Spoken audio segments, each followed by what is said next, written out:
He called me the same morning my book hit a national bestseller list to ask if I could float him until he found another job. I stared at his name lighting up my phone, the notification from my publisher still open on my laptop. But let me back up, because none of this makes sense without knowing where I started.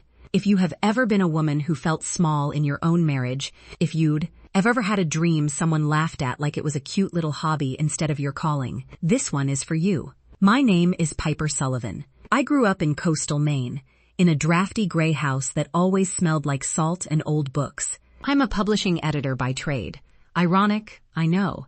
And for most of my adult life, I helped other people tell their stories while quietly swallowing my own. There's a tradition in my family, especially for the women. Sullivan women don't chase attention. We support. We host. We keep things steady. My grandmother used to say, men build the legacy. Women make sure it stands. And somehow that translated, over generations, into this quiet expectation that our dreams should never outshine the men we love. I didn't fully realize how deep that ran until I married Ryan.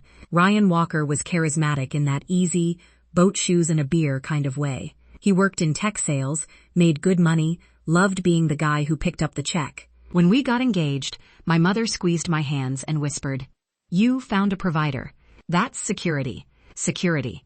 I told myself that's what love was supposed to feel like. The night I told him I wanted to write a novel, we were sitting at our kitchen island. It was February. Snow piled against the windows. I'd made lemon chicken. The dishwasher hummed. I said it lightly, like I was mentioning a yoga class. "I've been outlining something," I said.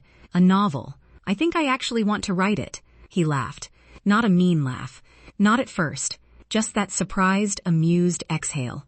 Like, for fun? I swallowed. No. Like, to publish. He leaned back in his chair, smirked.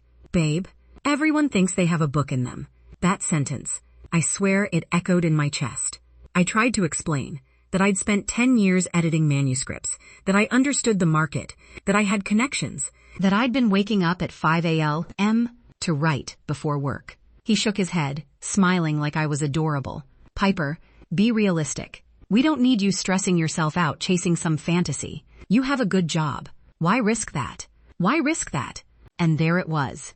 The Sullivan rule. Don't outshine. Don't destabilize. Don't need more. So I shrank. But here's the thing about creative dreams. They don't die quietly. They hum under your skin. They wake you up at 3 a.m. with scenes and dialogue and this ache in your ribs like something is clawing to get out. I kept writing. Secretly at first. Early mornings.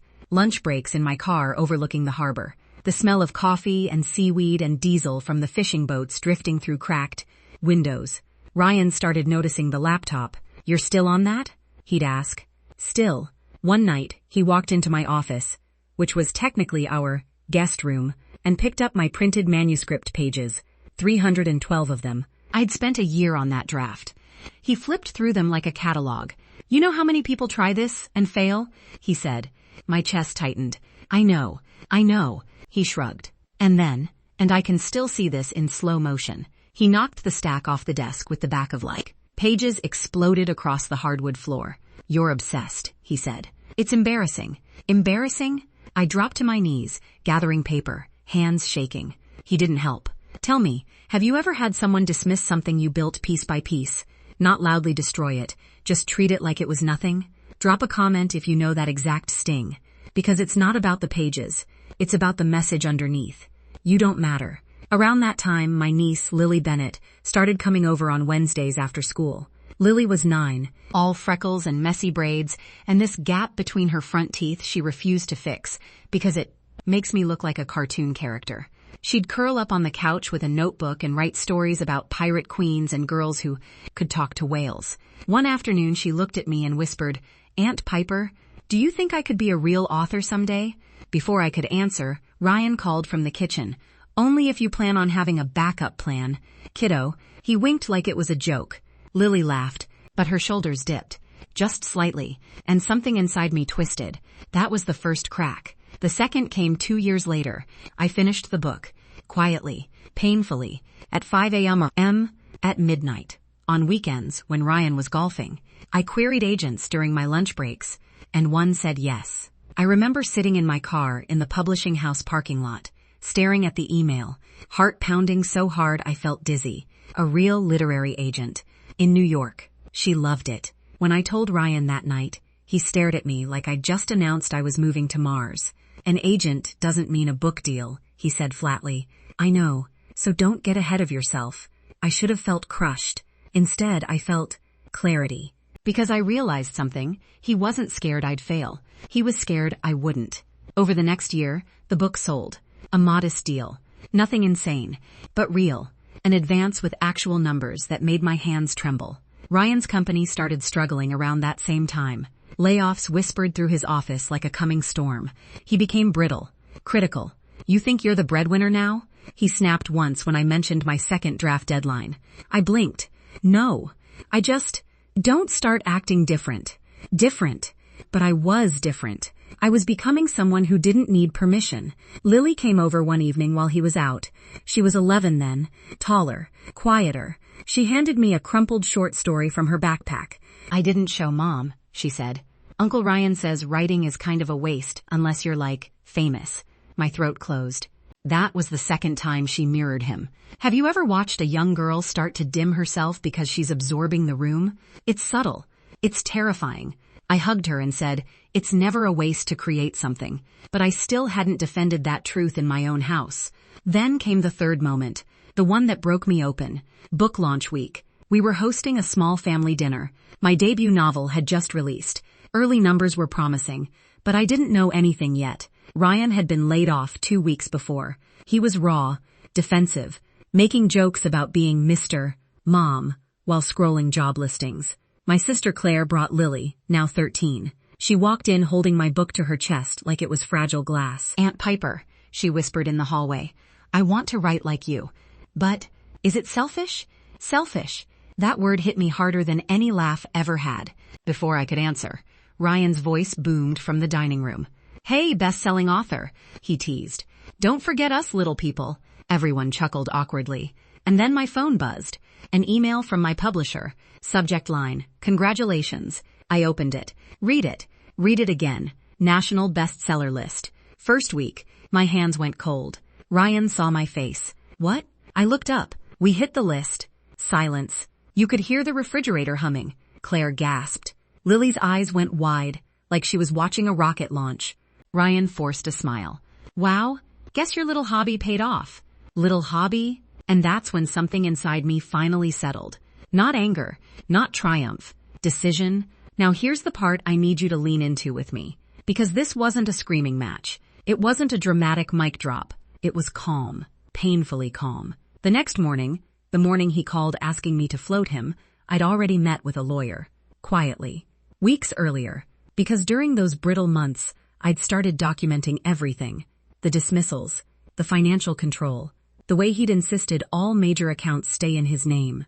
For simplicity, my advance had gone into a separate account. My royalties, too. I'd formed an LLC on my agent's advice. Structured. Clean. When he got laid off, he assumed we'd lean on our savings. But most of our savings were in his investment accounts. The joint checking was minimal because he liked it that way. Control feels good until the numbers flip. So when he called that morning, voice tight, saying, Piper, I need you to transfer some money. Just until I land something. I listened. I even let him finish. Then I said, evenly, I'm not comfortable doing that. Silence. What? I've filed for separation. Another silence. He actually laughed. Like he thought it was a joke. You're serious? Yes. I explained, calmly, that my income was now protected under my business entity, that I had secured an apartment downtown, that I wished him well, truly, but I would not be financing a man who belittled the very work now paying the bills. He cycled through disbelief, anger, bargaining. You're blowing up our marriage over a book? And I said, no. Over respect. That conversation lasted 12 minutes. I remember because I watched the call timer like it was a countdown to oxygen. When I hung up, my hands shook. But I didn't cry. The return moment came 3 months later. Lily's 8th grade career day. Claire had asked if I'd speak. Ryan was there too. Claire hadn't known about the separation yet. I hadn't wanted Lily caught in adult crossfire. The school gym smelled like rubber mats and cafeteria pizza. Folding chairs scraped against the floor. Parents stood behind little tables with poster boards. Ryan was there because he'd recently started consulting. He had a sleek banner with his headshot. I had a small stack of books and a simple sign, Piper Sullivan, author. When Lily walked in with her class, she froze for a second between us. I watched her eyes flicker. Old pattern. New possibility. This is where everything slowed down. Ryan saw me, stiffened, straightened his jacket. We hadn't spoken in person since I moved out. The principal introduced us one by one. Ryan went first, confident, polished, talking about resilience and market adaptability. Polite applause. Then it was my turn. I stepped up to the mic. My palms were warm but steady. I wrote my first novel at 5 a.m, I began. Before my real job, before anyone believed it would matter. I didn't look at Ryan. Not once. I wrote it because I had something to say. And because I didn't want to be the woman who told her niece to play it safe. I saw Lily's head snap up. The gym was quiet. Sometimes, I continued, the bravest financial decision you can make isn't investing in stocks. It's investing in yourself. Legally, structurally, protecting your work, believing it has value before anyone claps. That line hung in the air. Afterward, students lined up, and then Lily walked straight past Ryan's table, straight to mine. She wrapped her arms around my waist and whispered, "It's not selfish, is it?" I knelt so we were eye level. "No," I said. "It's necessary." Ryan watched. Didn't interrupt. Didn't laugh. That was the real bestseller moment. Not the list. Not the sales. That shift. So when he called weeks later asking for money, I already knew who I was. And here's the final piece. Remember those manuscript pages he knocked onto the floor? I kept one. Wrinkled. Coffee-stained. A corner torn. It's framed above my new desk. Not as a reminder of him, but as proof that even scattered pages can become something powerful. If you're a woman sitting on a dream someone keeps shrinking, I need you to hear me. Mockery is often fear in disguise. Build anyway. Protect your work. And when the moment comes to choose yourself, do it calmly. Do it structurally. Do it so thoroughly that no one can undo it. If this story felt like it was written for you, subscribe to Her Untold Revenge. And share this with a woman who needs the reminder that her little hobby might just be her exit plan. Trust me, sometimes the best revenge isn't loud. It's listed.